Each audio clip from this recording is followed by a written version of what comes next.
The morning sun cast golden rays through the tall windows of Buckingham Palace as Catherine Middleton stood before her bedroom mirror, her hands trembling slightly as she smoothed down her elegant navy dress. Today was different from any other day in her life. Today, she would officially become the Duchess of Cambridge, in a private ceremony that would change everything forever. Kate had been preparing for this moment for months, yet nothing could have prepared her for the overwhelming emotions that crashed over her like waves against a rocky shore. The weight of royal protocol, the expectations of an entire nation, and the knowledge that her life would never be the same again pressed down on her shoulders like an invisible crown. Her lady-in-waiting, Sarah, noticed the pale complexion that had replaced Kate's usual rosy glow. "Your Royal Highness, perhaps you should sit down for a moment," Sarah suggested gently, her experienced eyes recognizing the signs of pre-ceremony nerves that she had witnessed in many royal brides before. But Kate shook her head, determined to push through the dizziness that had been plaguing her since dawn. She had always been strong, independent, and capable of handling any challenge life threw at her. Growing up in a middle-class family in Berkshire, she had learned to face difficulties head-on, never backing down from adversity. The walk through the palace corridors felt longer than usual as Kate made her way toward the throne room. Each step echoed against the marble floors, creating a rhythm that seemed to match her racing heartbeat. The portraits of past monarchs lined the walls, their painted eyes seeming to follow her movement, as if judging whether this commoner was truly worthy of joining their illustrious ranks. Prince William waited anxiously in the throne room, his military uniform perfectly pressed, his medals gleaming under the crystal chandeliers. He had noticed Kate's unusual quietness during breakfast, the way she barely touched her tea, and how her usual bright smile seemed forced. As someone who had loved her for years, he could read the subtle signs of stress that others might miss. The Queen stood regally beside her throne, her presence commanding respect and reverence from everyone in the room. She had witnessed countless ceremonies throughout her long reign, but today held special significance. She was about to formally welcome Catherine into the royal family, a young woman who had captured not only her grandson's heart, but also the affection of the British people. As the heavy doors opened and Kate stepped into the throne room, the weight of tradition and expectation seemed to grow heavier with each passing second. The room was filled with senior members of the royal household, government officials, and close family members, all dressed in their finest attire for this momentous occasion. Kate's vision began to blur slightly as she walked down the red carpet toward the throne. The faces around her became a sea of expectant expressions, and the sound of her heels against the floor seemed to echo louder and louder in her ears. She could feel sweat beading on her forehead despite the cool temperature of the room. William's eyes never left Kate's face as she approached. He had seen her navigate challenging situations before, from their university days at St. Andrews to the intense media scrutiny that had followed their relationship. But something was different today. There was a fragility in her movements that set off alarm bells in his mind. The ceremonial music played softly in the background as Kate finally reached the area directly in front of the Queen. She executed a perfect curtsy, just as she had practiced hundreds of times with her etiquette coach. But as she rose from the formal greeting, a wave of overwhelming emotion crashed over her. The magnitude of the moment hit her all at once. She was no longer just Kate Middleton, the girl from Bucklebury who had met a prince at university. She was about to become part of an institution that had existed for over 1,000 years, joining a family whose every move was scrutinized by the world. Her breathing became shallow and rapid as she tried to maintain her composure. The ornate ceiling of the throne room seemed to spin slowly above her head, and the faces of the assembled guests blurred together into an indistinguishable mass. She could hear the Queen beginning the formal words of the ceremony, but the voice seemed to come from very far away. Kate felt her knees begin to weaken as a cold sensation spread through her body. She tried to take a step forward to maintain her position, but her legs felt like they were made of water. The elegant dress that had felt perfect that morning suddenly seemed too tight, restricting her breathing and making her feel trapped. The last thing she remembered clearly was the concerned look in William's eyes as he noticed her distress. Time seemed to slow down as she felt herself beginning to fall, the throne room tilting at an impossible angle around her. The sounds of the ceremony faded into a distant murmur, as darkness began to creep in from the edges of her vision. In that split second before consciousness left her completely, Kate felt a strange sense of relief. All the pressure, all the expectations, all the weight of her new role seemed to lift away as she surrendered to the overwhelming exhaustion that had been building for months. The assembled guests watched in shocked silence as the future Duchess of Cambridge began to collapse, her graceful form suddenly vulnerable and fragile in the grand throne room. It was a moment that would be remembered by everyone present, a reminder that even those destined for greatness are still, at their core, human beings with limits and vulnerabilities. William's military training kicked in instantly as he saw Kate beginning to fall. Without hesitation, without thought for protocol or ceremony, he moved toward her with the speed and precision of someone whose only concern was protecting the person he loved most in the world. Time moved in slow motion as Prince William watched the woman he loved begin to collapse before the throne. Every instinct he possessed, every protective impulse that had been ingrained in him through years of military training, propelled him forward without a moment's hesitation. Royal protocol demanded that he maintain his position, but love demanded something entirely different. In 3 swift strides, William crossed the distance between them, his arms extending to catch Kate just as her knees buckled completely. The sound of her body meeting his arms echoed softly in the suddenly silent throne room, a gentle collision that spoke of trust, protection, and unwavering devotion. Kate's unconscious form felt surprisingly light in William's strong arms as he cradled her against his chest.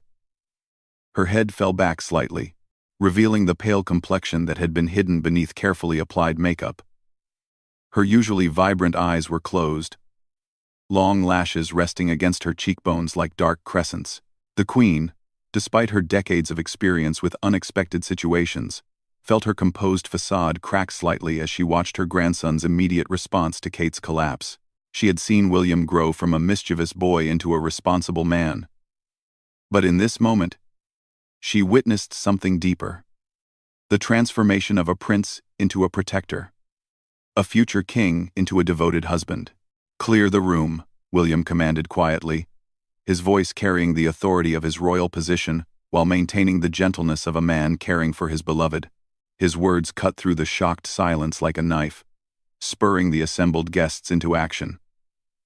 "Everyone except the doctor and my grandmother. Please." Sarah, Kate's lady-in-waiting, rushed forward with a cool, damp cloth, her years of training evident in her quick response to the crisis. She had served other members of the royal family and understood that discretion and efficiency were paramount in such delicate situations. William carefully lowered himself into a nearby chair, never loosening his protective hold on Kate. He positioned her so that her head rested against his shoulder, one of his hands supporting her back, while the other gently smoothed her hair away from her face. The tenderness of his touch spoke volumes about the depth of their relationship. "She's been under tremendous pressure," William murmured to his grandmother, his eyes never leaving Kate's peaceful face. The preparations, the media attention, the weight of everything changing in her life. "I should have seen the signs earlier." The Queen approached slowly, her own expression softening as she observed the obvious love between her grandson and his bride-to-be. Throughout her long reign, she had witnessed many royal marriages, some based on duty, others on convenience. But what she saw before her was something rare and precious. A partnership built on genuine affection and mutual respect. Dr. Pemberton, the royal physician, arrived within minutes, his medical bag in hand, and his demeanor professionally calm. He had served the royal family for over 20 years, and had dealt with everything from minor injuries to major health crises. As he approached the couple, he could see that William had no intention of releasing Kate into anyone else's care. "Your Royal Highness, if I may examine the Duchess-to-be," Dr. Pemberton requested gently, understanding the delicate nature of the situation. William's protective instincts were clearly in full force, and the doctor knew better than to suggest separating them. "Of course," William replied, adjusting his position slightly to give the doctor better access, while still maintaining his supportive hold on Kate. "But I'm not leaving her side." "There." Dr. Pemberton nodded understandingly as he began his examination. Kate's pulse was steady but rapid, her breathing shallow but regular. Her skin was pale and slightly cool to the touch, classic signs of a fainting episode brought on by stress and exhaustion. As the doctor worked, William found himself studying Kate's face with new eyes. He noticed the dark circles under her eyes that concealer had hidden, the slight weight loss that her tailored clothing had disguised, and the tension that remained in her features even in unconsciousness. How had he missed the toll that their engagement and the approaching ceremony had taken on her? "She's been pushing herself too hard," William said quietly, more to himself than to anyone else in the room. The dress fittings, the protocol lessons, the public appearances. She never complained, never said it was too much. The Queen placed a gentle hand on William's shoulder, a rare display of physical affection that spoke to the gravity of the moment. "Catherine is stronger than she knows," she said softly. "But even the strongest among us have limits. She's been trying to become perfect for a role that doesn't require perfection. It requires authenticity." Dr. Pemberton completed his examination and stepped back, his expression reassuring. "It's a classic case of nervous exhaustion, Your Majesty," he reported. "Nothing serious, but her body is demanding rest. I suspect she hasn't been sleeping or eating properly in recent weeks." As if responding to the doctor's words, Kate's eyelids began to flutter. William felt her stir in his arms and immediately leaned closer, his voice soft and encouraging. "I'm here, Kate. You're safe. Everything's going to be all right." Kate's eyes opened slowly, confusion clouding her vision as she tried to understand where she was and what had happened. The last thing she remembered was standing before the Queen, feeling the weight of the crown that would never actually sit on her head, but would rest on her shoulders for the rest of her life. "William," she whispered, her voice barely audible in the quiet room. As her vision cleared, she realized she was in his arms, safe and protected, surrounded by concern rather than judgment. "I'm right here," he assured her, his relief evident in every word. "You fainted during the ceremony, but you're all right now. Dr. Pemberton says you just need rest." Kate tried to sit up, embarrassment flooding her cheeks with color as she remembered the formal setting and the important guests who had witnessed her collapse. The ceremony. The Queen. "I ruined everything," she began, distress clear in her voice. "You ruined nothing," William said firmly, his tone leaving no room for argument. "You're human, Kate. You're allowed to have limits, allowed to feel overwhelmed. That's what makes you real. What makes you perfect for this family, and for me." The Queen stepped forward, her presence commanding but kind. "My dear Catherine," she said warmly, "in my many years, I have learned that true strength lies not in never falling, but in having someone who refuses to let you fall alone. Today, you have shown us all what really matters." The afternoon sun streamed through the windows of William and Kate's private sitting room as she slowly sipped the hot tea that Sarah had prepared. The events of the morning felt like a distant dream, though the memory of William's strong arms catching her remained vivid and comforting. She had been moved to their private quarters to rest, with William refusing to leave her side despite the numerous royal obligations that awaited his attention. Kate sat curled in her favorite armchair, wrapped in a soft cashmere throw that William had tucked around her with infinite care. She had changed from her formal ceremony dress into comfortable clothes, a simple cream sweater and dark trousers that made her feel more like herself again. The transformation from her carefully constructed royal appearance to this more natural state seemed to lift a weight from her shoulders. "How are you feeling now?" William asked, settling into the chair beside her. He had also changed from his military uniform into casual clothes, a clear signal that his priority was Kate's well-being rather than any official duties. His eyes held a mixture of concern and love that made Kate's heart flutter in a completely different way than the anxiety-induced palpitations of the morning. "Better," Kate replied honestly, setting down her teacup on the small table between them. "Embarrassed, but better. I can't believe I fainted in front of the Queen and all those important people. What must they think of me?" William reached across the space between their chairs and took her hand, his fingers intertwining with hers in a gesture that had become second nature over their years together. "They think you're human," he said simply. "And that makes you more relatable, more real than any perfectly executed ceremony ever could." Through the windows, Kate could see the palace gardens where they had walked together countless times, sharing dreams and fears about their future. The familiar sight brought a sense of peace that the formal throne room had not. Here, in their private space, she could simply be Kate, not the future Duchess, not a public figure, just herself. I've been so focused on not making mistakes, on being perfect, that I forgot to take care of myself, Kate admitted, her voice soft with realization. I wanted so desperately to prove that I belonged here, that I was worthy of this family and this role. William's expression grew serious as he leaned forward in his chair. Kate, you don't need to prove anything to anyone. Least of all to me or my family. Grandmother was right earlier. What happened today showed everyone what really matters. When you fell, I didn't think about protocol or proper procedure. I just knew I had to catch you. Had to protect you. That's what love is. A gentle knock on the door interrupted their conversation. Sarah entered quietly, carrying a silver tray with a handwritten note. Your Royal Highness, this is from Her Majesty, she said, offering the note to Kate with a small curtsy. Kate opened the elegant stationery with slightly trembling fingers, unsure what message the Queen might have for her after the morning's disruption. As her eyes scanned the carefully written words, tears began to form. She wants to reschedule the ceremony for next week, Kate read aloud, her voice catching with emotion. She says that today reminded her that the strongest foundations are built not on perfection, but on love, support, and the willingness to catch each other when we fall.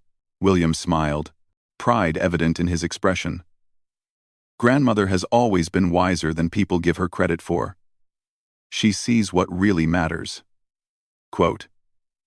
Kate folded the note carefully and held it against her heart. She also says that she's proud to welcome me into the family. Not because I handled everything perfectly, but because I showed grace under pressure, and because you showed her the kind of man she raised. The emotion in Kate's voice was unmistakable now. But these were tears of relief and gratitude, rather than stress and fear. For months, she had carried the burden of believing she had to be flawless to be worthy of her new role. Today's events had shown her that authenticity was more valuable than perfection. There's something else I want to tell you, William said, his tone becoming more serious. When I saw you falling this morning, I realized something important. My role as your husband will always come before my role as a prince, protecting you, supporting you, catching you when you fall. That's not just what I want to do. It's who I am when I'm with you. Kate felt her heart swell with love for this man who had seen her at her most vulnerable and responded with nothing but care and protection. I love you, she whispered, the simple words carrying the weight of all her gratitude and affection. And I love you, William replied, rising from his chair to kneel beside hers. Which is why I want to make you a promise. Whether you're facing a formal ceremony, a difficult day, or just the ordinary challenges of life, you'll never have to face them alone. I will always be there to catch you. As the sun set over the palace grounds, Kate felt a peace settle over her that she hadn't experienced in months. The pressure to be perfect had been replaced by the comfort of being loved for exactly who she was. Strengths, vulnerabilities, and all. The following week, the rescheduled ceremony took place in the same throne room, but the atmosphere was entirely different. Kate walked down the red carpet with confidence, knowing that if she stumbled, William would be there. When she took her place before the Queen, she stood not as someone trying to prove her worth, but as someone who had already been accepted and beloved. The Queen's words during the ceremony spoke not just of duty and tradition, but of love, partnership, and the strength that comes from knowing someone will always catch you when you fall. As Kate officially became the Duchess of Cambridge, she carried with her the knowledge that true royalty lay not in perfection, but in the courage to be vulnerable and the wisdom to surround yourself with those who love you unconditionally. Years later, whenever Kate faced difficult moments in her royal duties, she would remember that day. Not the embarrassment of fainting, but the feeling of being caught, of being protected, of being loved without condition. It became a touchstone for their marriage. A reminder that the strongest partnerships are built on the understanding that everyone falls sometimes, but no one has to fall alone. The story of Kate fainting before the throne became, in time, Not a tale of weakness or failure, but a beautiful illustration of love in action. The kind of love that doesn't hesitate, doesn't calculate, doesn't worry about appearances, but simply reaches out to catch the person it cherishes before they can hit the ground.